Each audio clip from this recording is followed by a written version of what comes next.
Yo, what's going on, guys? Welcome to the series 2, or we could say week 2 of starting calisthenics from scratch. So in the previous video, we've got working on push-ups. Today we're going to be working on pull day. So we're going to be showing you the exercises that can help you to unlock your first pull-up and then go from there, how to increase your pull-ups. And I'm going to show you different variations for those who can already rep out loads of pull-ups. All right, so stay tuned for that towards the end of the video. And essentially the pull-up is a king of all back exercises. If you've got strong pull-ups, you'll be able to master the muscle up, you'll be able to get the front lever easily, you'll be able to do front lever pull-ups and just smash out a load of heavy weights, pulling weights in the gym by just getting good at pull-ups, okay? Because it's gonna work on your core, it's gonna work all your back muscles. Let's get into it. Oh, it's so cold out here, guys. Before I get started, I'll be doing an 8-week series, okay? So this is the second week. So we've got 6 more to go. Oh my God, my mouse, I just went frozen mode because it's quite cold outside. All right, let's get you started. All right, so let me show you what an ideal pull-up look like before I actually show you how to do it. Because when I'm at the gym, I see many different people doing different forms of pull-ups, and yes, you know, you're still getting up there, but an ideal competition format pull-up looks like this. So you can start in a dead hang position, your feet's together, your core is engaged, and you're in a hollow body. Your back is not arched. Like this, you're going to be creating a posterior pelvic tilt, so squeezing your core, squeezing your glutes. So hollow body, you're going to pull up, driving your elbows down, your chin clears the bar, then you come down, you're going to lock your arms out fully before repeating the next rep. Now, a typical gym bro, they will do their pull-ups like this, which is fine, but to get most out of your pull-ups, I'd like you to do it the first way that I've just showed you. So the first exercise I'd like you to get started with is doing banded pull-ups. So to loop it through, you're just gonna throw the band over, loop the other end through the middle, and then we're gonna pull it down, okay? We always wanna do banded pull-ups first, because in the next 2 exercises, if you do banded pull-ups after those, you're gonna be too fatigued, all right? So choose a thick band that will allow you to do about 5 reps for 3 sets, okay? Consistently. So start in the dead hang. Okay, so remember that hollow body, squeezing your core, squeezing your glutes. 1, 2, 3, 4, and 5. So I'd smash these out, 5 reps, 3 sets, 2 minutes rest in between each set.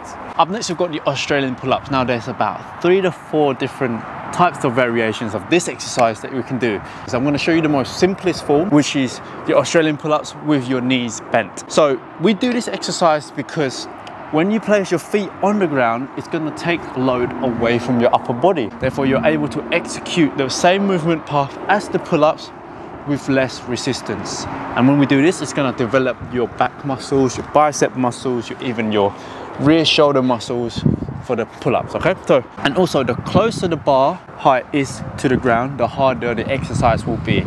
So if you were to be in a gym floor, you could raise the bar up on the squat rack to make it more easier. But the first variations, we're going to grip this about shoulder width apart, okay? Bring our butt forward, and then we're going to keep our knees bent. We're going to push our hips up, so that way our torso is kind of straight, and then we're going to drive, pulling the elbows down to the ground, and try to bring our chest to touch the bar. Now the ideal rep range for this is 8 to 10 reps for 3 sets. And once you can do that comfortably, we're gonna straighten out our legs, keeping our glutes and core tight. I don't want you to see your hips sagging down like this. We want to keep everything engaged. Drive the elbows down to the ground, bring your chest as high as you can up. What I see is that when people do this exercise wrong, they're gonna look like this.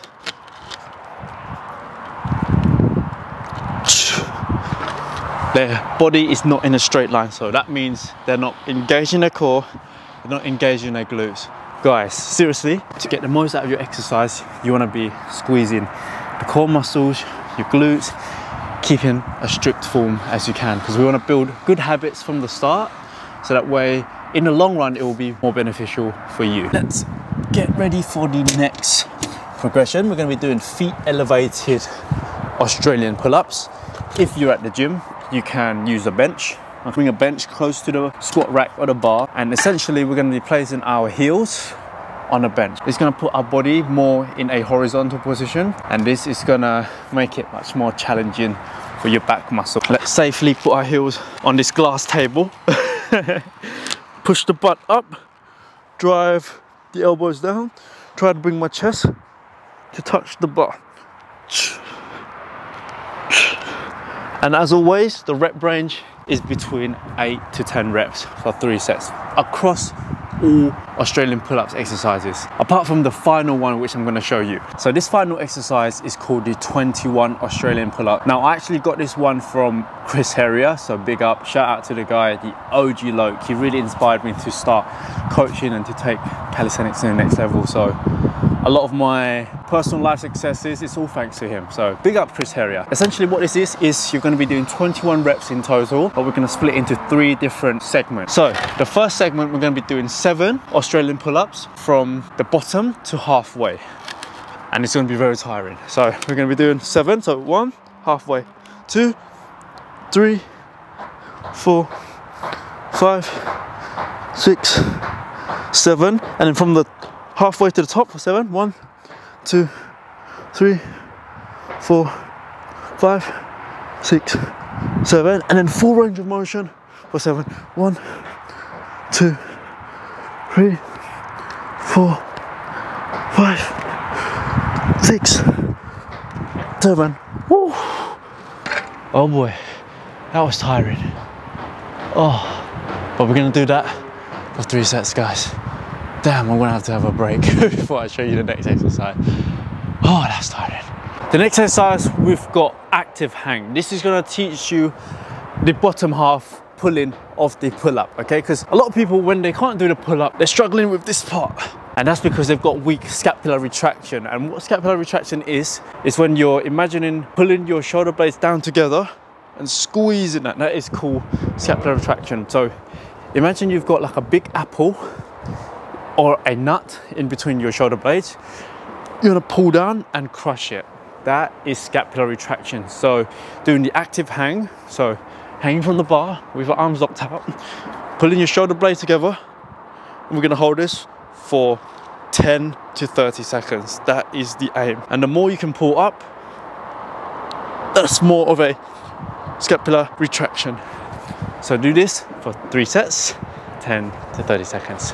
The final exercise that's going to help you to get your first pull-up is the jumping negative pull-up. So ideally find a low bar where you can grip and then jump up so that your chin clears the bar. Please, if you cannot reach the bar, put a table or a chair or a bench so that you can step on, so that way when you jump up, your chin clears the bar, and then you're going to keep your elbows tucked in close to your torso. You're going to lower down as slow as you can, and we're going to do this within 2 to 3 rep ranges. So minimum, I'd like you to come down at a count of 3, and you may be swinging at first, but that's okay. Give it time. Your muscles will then develop and you'll be able to control it. So let's go for our second rep. Chin clears the bar, lower down, elbows tucked in close to your torso, lock your arms out and go for the next rep. Let's do one final one. 3, 2, 1, lock out, boom. Repeat this bad boy for 3 sets. Now you can already do like 5 to 10 pull-ups. How do you actually increase it by 2 to 3-fold? Well, I've got one amazing method for you, and that is using top sets and working sets. So let's say your max pull-up is 6. So your top set is gonna be your first set, and you're gonna be doing 6 reps of that as clean as you can. And then in your working sets, so the remaining 3 to 4 sets, you're gonna be doing 50 to 70% of your top set. So for example, 6 is your max, you'll be doing 6 pull-ups in the top set, and in your working sets you can be doing 3 pull-ups. I am back indoor, guys, so hopefully you found this video useful. It's actually my mum's birthday today. Big up Marge, 41 years young. I'll tell you a little story. She had me when she was 17, so she was a very young mum, and growing up, man, it must have been tough for her. So much responsibilities on her shoulders, you know, looking after me. And yeah, she was a good mum. But anyway, we're going off topic here. Hopefully that will cover enough for you to get started with your pull-ups. I did mention that I was going to go into more of the advanced exercises for the pull-ups, but I think sticking to pull-ups is good enough for now. We want to be helping those who are just starting out calisthenics from scratch, and you could even use the last progression, doing the top set and the working set, as the first exercise, and then the second exercise could be the 21 Australian pull-ups or the feet elevated Australian pull-ups, and that's pretty much your back day all sorted now. If you wanted to, you can add in front lever training in as well, and that's a killer of a back exercise. I mean, I train front lever pretty much almost every day. I do that now instead of doing pull-ups because I'm at the stage where I focus more on skill base. So you could add in like a tuck front lever hold. I'll leave a link in the cards somewhere in top hand corner of this video on how to get started with the front lever. If you do enjoy this video, please don't forget to hit the like button, hit the subscribe button so that you can keep coming back for more video, and it will really help me out and support this channel. The more interaction I get from you guys, the more motivation I get from posting this video. So yeah, if it's helping you a bunch, please let me know, and I'll be more than very grateful to you that you're interacting with me. So yes, this is episode 2. If you haven't watched this first episode, go back and watch it. It's in the previous week, and then tune in for next week's episode. Oh, take care guys, bye bye.